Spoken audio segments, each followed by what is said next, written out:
আপনারা দেখছেন true vision TV, দেশ ও জাতির কল্যাণে।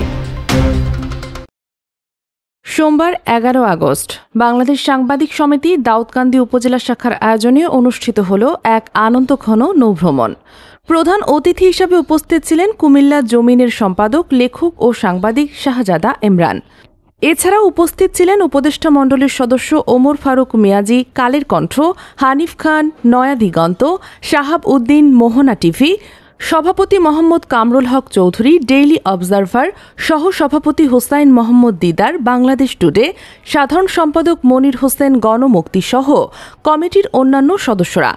দাউদকান্দি থেকে চাঁদপুর পর্যন্ত এই নৌভ্রমণ ছিল হাসি, গান, গল্প আর অনাবিল আনন্দে ভরপুর। সকালে পরিবেশন করা হয় ভুনা খিচুড়ি, ডিম, মাম, পানি, পেয়ারা ও চিপস। দুপুরে ছিল মাছ ভর্তা, পুঁইশাকের শুটকি ভর্তা, ট্যাংরা মাছ, খাসির মাংস, মাম, পানি ও কোক। গোসল, লটারি, লাইভ টক শো, তথ্য সংগ্রহ সব মিলিয়ে দিনটি হয়ে ওঠে স্মরণীয়। ফেরার পথে অতিরিক্ত চিপস, পানি ও কোক বন্টনের মধ্য দিয়ে দিনের আনন্দঘন সমাপ্তি ঘটে। এই নৌভ্রমণ শুধু বিনোদন নয়, বরং সাংবাদিকের মধ্যে সম্পর্কের বন্ধন দৃঢ় করার এক উজ্জ্বল উদাহরণ হয়ে থাকবে।